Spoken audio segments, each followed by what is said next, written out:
حضور پاک صلی اللہ علیہ وسلم نے محبت کا درس دیا ہے کہ کسی سے بات بھی کرو تو میٹھی جملے بولو، کسی سے بات کرو ایسے جملے بولو نا کہ وہ آپ کے جملوں سے پیار کرنے لگے، آپ کی بات سے پیار کرنے لگے۔ سستی شہرت کے لیے حضور کی شان میں جو چاہتا ہے گستاخی کر دیتا ہے۔ یہ ہم لوگوں کو کیسے برداشت ہو سکتی ہے کہ جس کے خاطر کائنات بنائی گئی، جس کے خاطر ہم سب بنائے گئے۔ اللہ تعالیٰ نے حضرت آدم علیہ السلام کو پیدا فرمایا، حضرت حوا کو بنایا، جتنے نبی آئے، جتنے رسول آئے، جتنے ولی آئے، سب لوگ آئے، سب حضور کے صدقے میں آئے۔ جو بھی حضور کی شان میں گستاخی کرتا ہے اللہ تعالیٰ اسے تباہ و برباد کر دے گا۔ میرے آقا صلی اللہ تعالیٰ علیہ وسلم کا ذکر ہمیشہ ہوتا رہے گا، ہمیشہ ہوتا آیا ہے اور ہوتا رہے گا، ہوتا ہے۔ میرے آقا صلی اللہ علیہ وسلم کا نام کوئی نہیں مٹا سکتا۔ مٹ گئے، مٹتے ہیں، مٹ جائیں گے آدھا تیرے، نہ مٹا ہے نہ مٹے گا کبھی چرچا تیرا۔ کیونکہ میرے آقا صلی اللہ علیہ وسلم کی وہ شان ہے، حضور اعلیٰ حضرت فرماتے ہیں سب سے اعلیٰ و والا ہمارا نبی، سب سے بالا و والا ہمارا نبی، کیا خبر کتنے تارے کھلے چھپ گئے، پر نہ ڈوبے نہ ڈوبا ہمارا نبی، پر نہ ڈوبے نہ ڈوبا ہمارا نبی۔ اور کون دیتا ہے دینے کو منہ چاہیے، دینے والا ہے سچا ہمارا نبی۔ غم زدوں کو رضا مزدہ دیجے کہ ہے، بے کسوں کا سہارا ہمارا نبی۔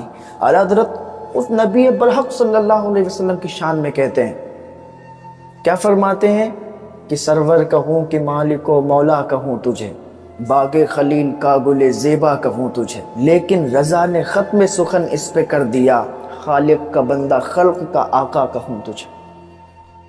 تو ہم آئلہ محمد صلی اللہ علیہ وسلم بھی کہیں گے، حضور کا ذکر کریں گے، حضور کا چرچا کریں گے، حضور سے محبت کریں گے، کیونکہ ہماری زندگی بیکار ہے اگر ہم حضور کا ذکر نہ کر سکیں، حضور کے نام پر ہم آگے نہ بڑھ سکیں، حضور سے محبت نہ کر سکیں، تو پھر ہماری زندگی بیکار ہے۔ ہمارے جسم میں یہ جو جان ہے تو پھر بیکار ہے، پھر ہمارا مرنا صحیح ہے۔ ہم حضور پاک صلی اللہ تعالیٰ علیہ وسلم سے محبت کرتے رہیں گے، آئلہ محمد صلی اللہ علیہ وسلم کہتے رہیں گے، ہمیں کوئی حضور سے عشق کرنے پر، حضور سے محبت کرنے پر کوئی نہیں روک سکتا۔ ہاں، میرے آقا صلی اللہ تعالیٰ علیہ وسلم کی اگر آپ نے سیرت پڑھ لی تو آپ بھی بدلتے ہوئے نظر آئیں گے۔ آپ حضور کی سیرت پڑھیں، حضور تو کسی سے بات بھی کرتے تو بڑی پیار سے بات کرتے، حضور کا اخلاقی معیار اتنا اعلیٰ کہ جو بھی آپ کے پاس بیٹھتا وہ آپ کا دیوانہ ہو جاتا۔ حضور پاک صلی اللہ علیہ وسلم کے پاس کچھ مہمان آئے، آپ نے ان کو مسجد نبوی میں روک دیا اور بستر بچھے ہوئے تھے، تو حضور پاک صلی اللہ علیہ وسلم نے ان مہمانوں کے لیے بھی بستر بچھا دیا۔ لیکن ایک بات یاد رکھیں، وہ ایمان نہیں لائے تھے، وہ ایمان والے نہیں تھے، مطلب وہ ایمان نہیں لائے تھے اور حضور نے پھر بھی ان کی مہمان نوازی کی۔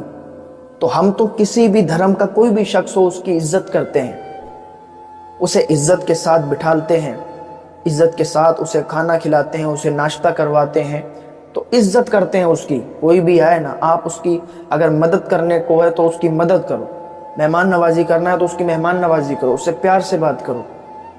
تو جب مسجد نبوی میں وہ شخص آئے، وہ لوگ آئے، رات رکے، اور جب صبح ہوئی نا تو ان میں سے ایک شخص نے بستر گندا کر دیا اور وہ وہاں سے بھاگ گیا۔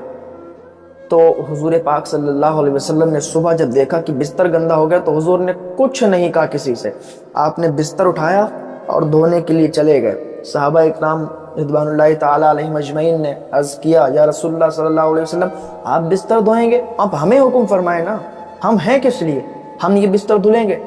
میرے آقا صلی اللہ علیہ وسلم نے فرمایا نہیں نہیں، وہ میرا بستر ہے، اور وہ گندا کر کے چلا گیا۔ وہ اس لیے گیا کہ میں اس سے کچھ کہوں گا، لیکن نہیں، میں اسے کچھ بھی نہیں کہوں گا، اگر وہ آ بھی جائے نا تو کچھ نہیں کہوں گا۔ حضور پاک صلی اللہ علیہ وسلم نے وہ گندا بستر خود دھویا، خود اپنے ہاتھوں سے دھوئے۔ چاہتے تو صحابہ کو حکم فرما دیتے، لیکن نہیں، کہا میں خود دھوؤں گا۔ اب وہ شخص اپنا کچھ سامان بھول گیا تھا تو واپس آیا، دیکھا کہ حضور پاک صلی اللہ علیہ وسلم بستر دھو رہے ہیں۔ اس نے سوچا کہ آج تو ہم یہاں سے زندہ واپس نہیں جا پائیں گے، آج تو ہم یہاں مار دیے جائیں گے۔ جو چپ کے جہاں لیٹا تھا نا، تو چپ کے اندر جا رہا تھا نا، حضور نے بلا لیا، ادھر آؤ ادھر آؤ۔ یہ سمجھا کہ لگ رہا اب گئے کام سے۔ حضور نے فرمایا میرے بھائی آپ صبح اتنی جلدی چلے گئے، آپ نے ناشتہ بھی نہیں کیا، مہمان نوازی کا آپ نے مجھے کرنے ہی نہیں دیا کہ میں آپ کی مہمان نوازی کرتا۔ جب یہ دیکھا نا اس نے کہ یہ اتنی شفقت کرتے ہیں، اتنا پیار کرتے ہیں کہ ہم نے تو ان کا بستر گندا کر دیا، اور یہ چاہتے تو ہمیں مارتے، ہمیں کچھ باتیں سناتے، لیکن کچھ بھی نہیں۔ یہ کون ہے اس طریقے سے مطلب مہمان نوازی کر رہے ہیں کہ ہم نے ان کا اتنا نقصان کر دیا، بستر گندا کر دیا، اور ہم صبح چلے بھی گئے بغیر بتائے، چھوڑ کے کہ کچھ ہو نہ جائے، لیکن پھر بھی یہ کچھ بھی نہیں کہتے۔ ارے یہ میرے آقا صلی اللہ علیہ وسلم کی شان ہے، میرے آقا تو دشمنوں سے بھی پیار کرتے ہیں، تم حضور کی شان میں گستاخی کرتے ہو؟ تم نے حضور کو سمجھا ہی کہاں ہے؟ تم نے حضور کو پڑھا ہی کہاں ہے؟ اگر حضور کو پڑھو گے نا تو پھر تمہیں بھی حضور سے پیار ہو جائے گا۔ میرے آقا صلی اللہ علیہ وسلم کی وہ شان ہے۔